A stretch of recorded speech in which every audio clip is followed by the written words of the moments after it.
What's going on, everyone? Welcome back to the spot where we kick back in, react to all kind of different things. All right, what we got going on today?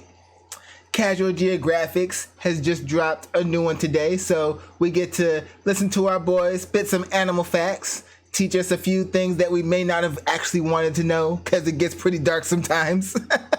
But really informative. I think it's really good to know this stuff, and it's really interesting. I really like this. And your boy is funny. He be cracking the craziest jokes. So this one is one mistake and this chimp lost it all. So yeah, that sounds like it's going to be a pretty interesting story, and by the first frame, yeah, it's gonna get pretty dark. But yeah, before we get into this one, yo, make sure if you're coming by checking out these videos, hit the subscribe button. We're trying to hit that 1,000 mark by the end of the year. We only have like somewhere between 4 and 10% of the actual viewer base that's actually subscribed. So hit that button. It costs you nothing to do, and it'll let you know when the next reaction comes up. All right. So without further ado, let's go ahead and get into it. Casual Geographics, what info you got for us today, my dude? Let's go. What it looks like to F around and find out. At this point, y'all already know how I feel about chimps. They're chainsaws with thumbs. Chimps will actually commit... Right out the gate. Chainsaws with thumbs. Right out the gate, my guy. Oh, shit. Chimps, they're chainsaws with thumbs. Chimps will actually commit coordinated and calculated acts of violence. I'm talking premeditated in the first degree. Usually they'll do this against rival troops, but sometimes it'd be their own mans. Chimps often have a dominant alpha male, with all the others falling into a hierarchy. Hold up. What was that little bit of writing you put up there? It's like it flashed real quick. But sometimes it'd be their own mans. Chimps often have... Oh, let me see here. This is bonobo, not a chimp. I just find the pic appropriate. Okay. Usually they'll do this against rival troops, but sometimes it'd be their own mans. Chimps That's often cold, have though. a dominant alpha male, with all the others falling into a hierarchy. This was an alpha male named P-Mew, and long story short, P-Mew was a bully. He was a tyrant top dog and asserted his dominance by beating on his underlings. But like all bullies, one day P-Mew pushed too far. It started with P-Mew being groomed by another chimp named Primus. It was all good, until P-Mew turned around and bit Primus. Primus had enough and a fight quickly broke out. Soon a bunch of other male chimps got involved, and basically they jumped P-Mew. Remember, they feared him, but they didn't like him. A couple chimps did try to defend him, but they were quickly chased off, leaving the former leader at the mercy of his troop. And chimps don't have mercy. If you look at people who survive chimp attacks, they have similar injuries. So they just straight up pulled a mutiny on him. And that feels like that feels more like a setup. That was like, yo, I'm just gonna be grooming you. The moment you over here snap with a little attitude, and everybody else jumped in, you got set up. Yo, it's wild. And chimps don't have mercy. If you look at people who survive chimp attacks, they have similar injuries: disfigured face, fingers, and entire hands missing, and severe bite wounds. That's because chimps don't try to murk you. They try to inflict as much pain as possible. And that is exactly what they did. These chimps took turns beating on their former leader, biting at his face and hands. At one point, they even castrated him. The chimps would constantly stop, and it would seem for him. That's the one thing I keep on hearing about. Like, that's one of the first castration. That's one of like the first places that they go for when they when they're committing these acts. Man, I feel sorry for anybody who gets jumped by them. Even another one of them. That's rough. Possible. And that is exactly what they did. These chimps took turns beating on their former leader, biting at his face and hands. At one point, they even castrated him. The chimps would constantly stop, and it would seem for a moment like they'd let P-Mew go, until one of them would start screaming and initiate the attack all over again. By the time it was over, the former bully was beaten, battered, and bloodied.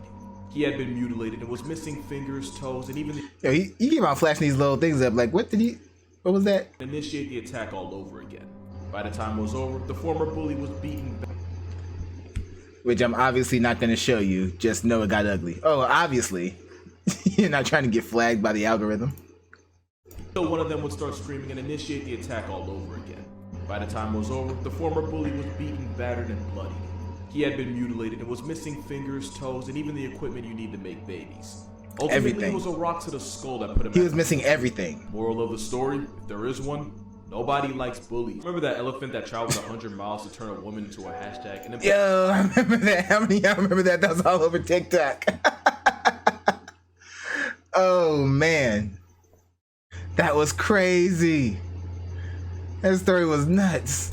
That traveled 100 miles to turn a woman into a hashtag and then pull up to her funeral to inflict more disrespect on her body. Well, it happened again, except this time we know the reason. Elephants are often used as work animals in places like Thailand, and apparently there's no workers' union if you have 4 legs in a trunk. A 20-year-old male elephant named Bumpem was being worked in the intense Thailand heat carrying hundreds of pounds of logs, which I'm pretty sure is illegal now. I don't know if it was the brutal heat or the disrespect of taking orders from something 20 weight classes under it, but the elephant snapped. In more ways than one. Bumpem used his tusks to split his handler in half and then stood over his soul divorced corpse for hours. God damn! Split in half? I mean, look at him, he can do it, but jeez. Bumpem used his tusks to split his handler in half and then stood over his soul divorced corpse for hours. Officials. Now see, a lot of people are saying like the lady that this happened to, that she deserved it because of some whole situation of her setting up the elephant's baby or something, some kind of long drawn out story, but none of that has been proven, so we don't know. We still don't know why. She probably did something to piss him off, but we don't know. We really don't know the exact reason why. This person, we know exactly why though. Over here forcing labor on the elephant.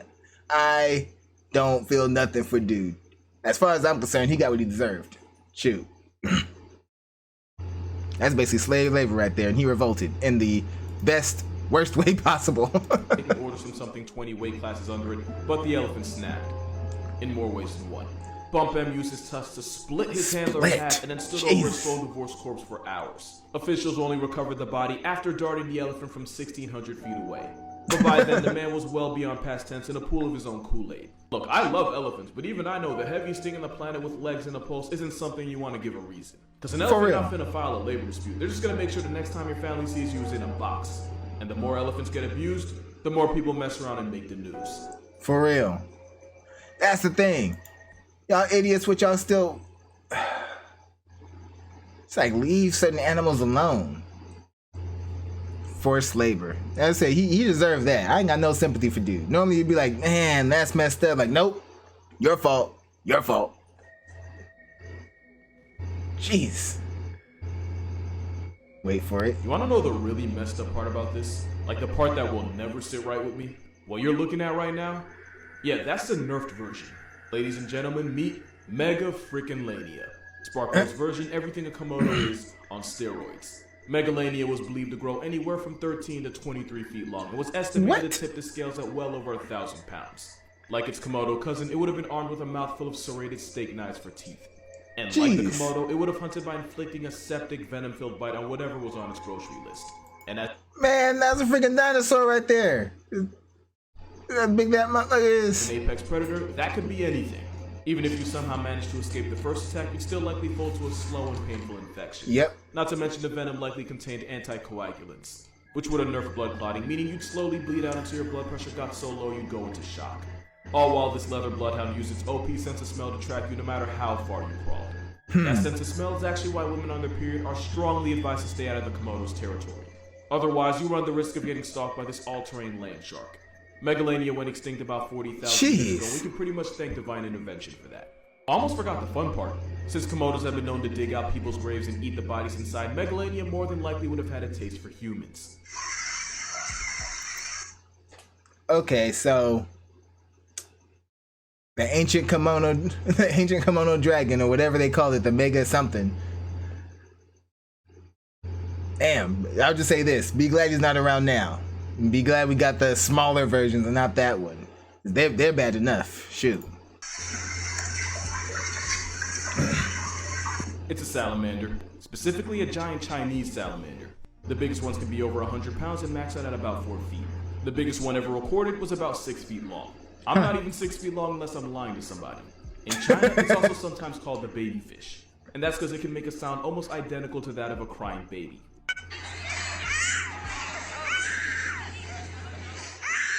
They're not legal as pets, but even if they were, at best, hold up, I gotta hear that again. That was identical to that of a crying baby.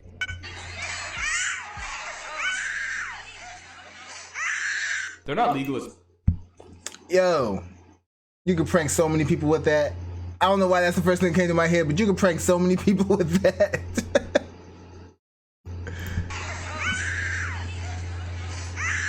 They're not legal as pets, Crazy. but even if they were, at best you'd get a lot of visits from CPS. And at worst, you might just get put on a list.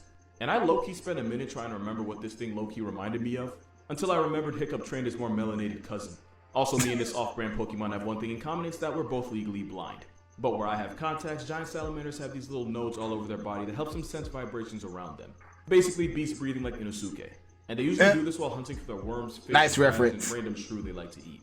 They'll also resort to cannibalism, but because they're blind, we'll never know if it's on purpose. Also, they can live to 60 years old, but there have been some stories of salamanders reaching 200. It's probably capped, but if it isn't, that means they were alive for slavery and chose to do nothing. Maybe that's why they're always crying. Let's talk about the fact that there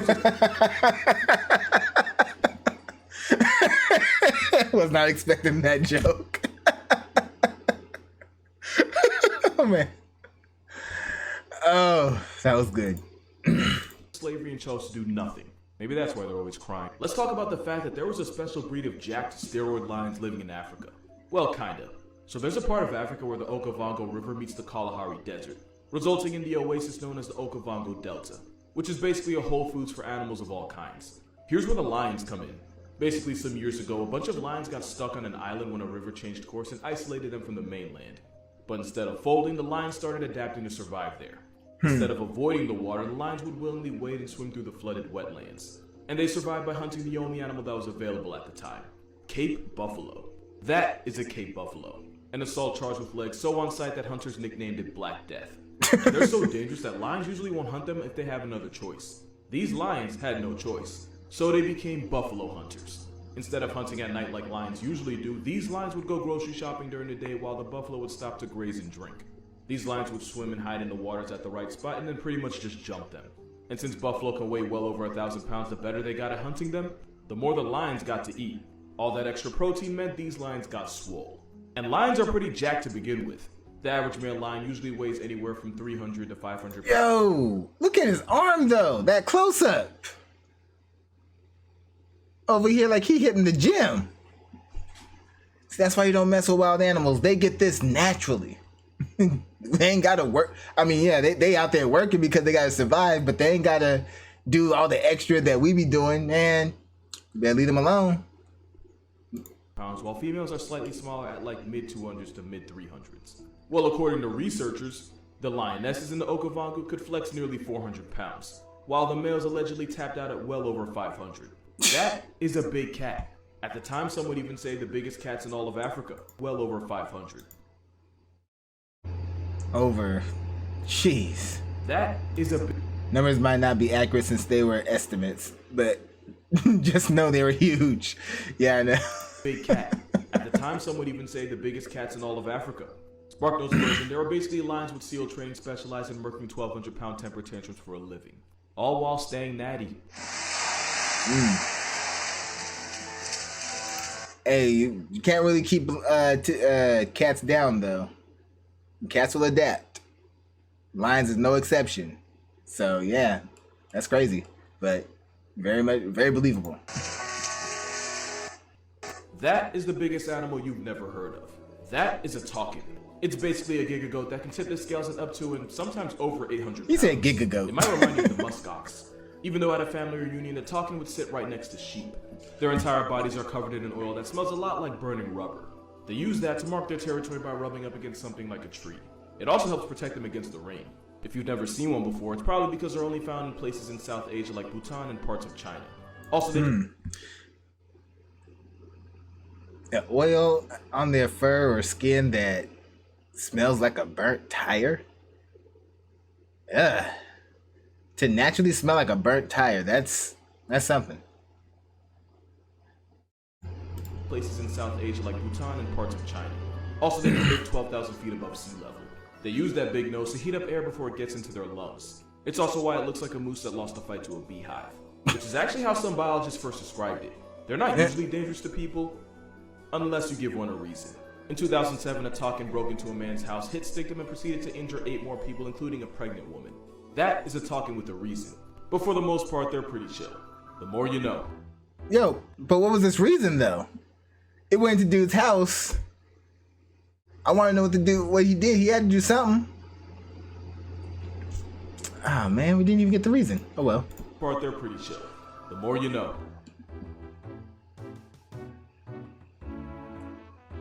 Sporting with his dog. Was a bear. Oh, snap. Ain't no bear. That's a wolf. Yeah, friendly reminder that wolves aren't just unhinged huskies. They are much bigger than you think. As big as you think they are, they will find a way to be bigger. This is a husky. This is a husky next to a wolf. And if you're talking about the biggest wolf in the world, well, hold you're up. probably... Look at the eyes right here. Why does that husky look nervous as hell? The wolf is just chilling. That husky looks nervous as hell. Look at the way his eyes are sitting like... Yo, I'm just here, man. Yo, you the big dog around here, man. I'm just here. I'm cool. I ain't got no beat with you, man. Yeah, just get hugs, man. Hugs, yeah, man. I'm chilling. Like, he looks spooked, man. This is a husky next to a wolf. And if you're talking about the biggest wolf in the world, you're probably talking about the timber wolf. Biggest ones can grow to 7 feet long. Keep in mind he's 7 feet tall. And they can weigh up to 130-something pounds.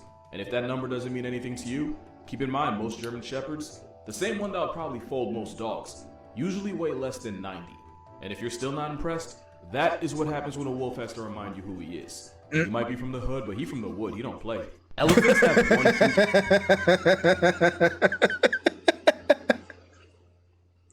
Ain't that the truth? Say, man, what tops the hood? The wild, man. Go out in that jungle. Go out in them woods, man. That place ain't no joke. You might be from the hood, but he from the wood. He don't play. Elephants have one huge fear, and it's actually being used to save their lives. And no, it's not what you think. It's not mice. Elephants are actually terrified of bees. They don't mess with them. It's kind of poetic, right? Bees? Something that weighs 5 million bees, scared senseless by one. Mostly because they're afraid of getting stung inside their trunk. But Yeah, anyway, that makes sense. Elephants are smart enough to break into villages and steal food, which can get them put on the shirt by farmers protecting their livelihood. Alternatively, the elephants sometimes get their lick back by turning the farmers into chalk outlines. So to avoid all of this, farmers will put up fences with beehives around their property to keep the elephants out. And once again, the same animal that violates the biggest things in nature folds to a family of flyops. And for the most part, it's worked. Farmers are able to keep the elephants out without losing their crops and without having to flatline an elephant. And the bees even produce honey, which is branded as elephant friendly. So yeah, being afraid of bees helps. Elephant friendly honey? Like what?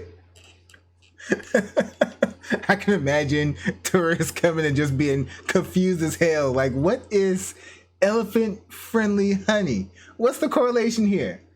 But now you know. If you ever end up out there and you see it. Now I want some. Now I want some elephant friendly honey just so I can compare it to what we got here. Branded as elephant friendly. So yeah, being afraid of bees helps keep elephants and farmers on the census. There's your good news for the week. This horse shouldn't be alive right now. Let's talk about that. This is Przewalski's horse. You can find them in Mongolia where there's about a little under 2,000 of them. It wasn't always like that, because this horse actually went extinct. This time 50 years ago, you would not find this horse in the wild. Przewalski's used to be all over Asia, but because of competition with humans, hunting, and habitat loss, they eventually got pushed out to East Asia, where they literally went to die. But a few horses were kept in captivity after the species got discontinued in the wild. And by few, I mean 12. The same horse that used to be thousands strong got cut down to 12 members by 1950. I want y'all to think about how crazy that is. The 12 horses were carefully bred as part of a program that was pretty much their Hail Mary. Zoos that had Przewalski's even started an exchange program, that way the next generation wouldn't be too inbred. In 1979, there were about 400 horses across 16 different breeding facilities, and that number grew to 1,500 by the 90s. Eventually, the populations became stable enough to be reintroduced back into the Mongolian steppe, where every horse there now is directly descended from one of the last 12. They're still endangered, but you won't find a better comeback than that. This is not Photoshop. You're looking at the... For real. That's crazy. See, that's why I say, man, humans ain't crap. Brought them down to 12. But at least they're coming back, though. What do you say, like 1,500 now? So, well, by like the 90s, something like that. So, I wonder how many got now. But, yeah, good on them for making a comeback. And good on the good people who stepped in and made that right. The world's first and only albino gorilla. As a baby, he was found by a farmer after that same farmer murked his entire family. That's a whole anime origin. The white gorilla was For real. A whole anime origin. I completely agree with you on that. What? Just took out the entire family because that one was albino. He was like, ooh. He was probably thinking money. I could probably sell this. That's probably what his thought process was. I'm betting you that was his thought process. As a baby, he was found by a farmer after that same farmer murked his entire family. That's a whole anime origin. The white gorilla was sold to a primatologist and eventually ended up in the Barcelona Zoo. Knew it. Where the vanilla gorilla. He sold it, of course. Of course. That's all he was thinking. He didn't care about the other ones, but he's like, ooh, turn a profit. That's what I say, man. Humans ain't Went viral. Or I guess the 60s version of viral. Because that's when National Geographic put him on the cover in 1967. That's also around the time he got his name. Snowflake. Snowflake became a popular figure for both people visiting him in zoos and scientists that wanted to figure out just how he came out Caucasian. I should have put this earlier. Oh, whatever. Here it is. Hey, say hi, Daddy. Hi, Daddy. Whose goddamn white baby is that? Turns out it was because of mutation. Oh, man. Oh, hilarious clip. Whose goddamn white baby is that? Turns out it was because of a mutation. One so rare that in the 60 years since he was born, we have not found one gorilla like him. Snowflake ended up having 22 kids with 3 different mothers. Impressive, but still less rounds than Nick's canon. And out of the 22, not one of them came out looking like Snowflake. He also had 22 grandchildren, none of them sharing the same Caucasian persuasion. He was literally one of one. He ended up getting skin cancer in 2001, which probably did have something to do with the albino thing. Not wanting to see him in pain, the zoo ended up putting him down. But not before thousands of people visited the zoo to say goodbye to him. He also managed to live to 40, even though he turned out to be inbred. His dad was his mom's uncle. Don't think about it too hard, it gets weird if you do. But overall, Snowflake did alright for himself. I mean, they're wild animals. You can't. They're gonna do what they do. Not every animal out there is aware of the dangers of incest, so can't really judge. Just surprised. Good on him. Made it to 40. That was a decent life. His dad was his mom's uncle. Don't think about it too hard. It gets weird if you do. But overall, Snowflake did alright for himself. This pigeon saved hundreds of lives and might be the reason some of y'all exist. This is Cher Ami, and he was one of the hundreds of carrier pigeons used by the US Signal Corps during World War I. Carrier pigeons were popular at the time because radio wires weren't as reliable and pigeons can deliver messages at 50 miles per hour. During an intense battle in France, soldiers from the US 77th Division were pinned behind German lines. Over 500 men were trapped without food, water, or ammunition, while taking fire from the surrounding Germans, and even friendly fire from troops that didn't realize they were there. Out of over 500 men, more than 300 never made it out, and anyone who tried to go out for help was quickly put out of commission by the German soldiers. They had no choice but to send out carrier pigeons asking for help, but the Germans knew about this, and they were trained to murk anything with feathers out of the sky. That's when they sent out Cher Ami, with a note attached to his leg begging for help and for the Allies to stop firing. Cher Ami flew to deliver the message, but got lit up by German gunmen. Against every force of nature, he ate the shells and traveled the full 25 miles over to division headquarters. Despite being blinded, bleeding, and having his leg literally hang on by a thread. The message was received, and about 194 men survived because of it. And so did he, after Army medics refused to let the bird pass tense. He lost his leg, but not his life, and the one-legged hero of the 77th Infantry was sent home on a boat back to the US, where he received several awards for what he did, including the Croix de Guerre, one of the highest military honors in France. He passed away about 8 months after his injury, but you can still see him in the Smithsonian. Just know you're looking at a hero. Yo, that's crazy. That is crazy. And the one-legged hero of the 7th. That's wild, man. I just bring it back to this shot right here. Lost his leg. Yo. That's toughest, most gangster bird I done ever heard of. Yeah. They said they lit him up, so he lost his leg. I wonder if he got hit anywhere or grazed, at least grazed anywhere else. But yo, he got it through. See, that's why I like hearing stories like this, man. You never know what's happened until you find out these crazy stories. Then you just be like, that happened? Wow. So I never knew about this story about this pigeon. That's insane. And I absolutely love hearing about that. All right, y'all.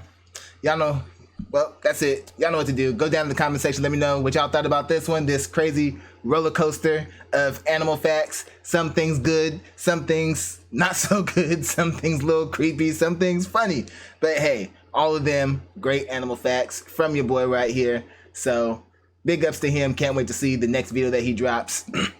And so, you know, let me know what y'all want to see me react to next. Hit that like button before you go. Share this video with everyone you know. And subscribe if you haven't done so already, all right? Let's get to that 1,000 mark by the end of the year. All right, so, till next time, take care of yourselves. And I'm out of here.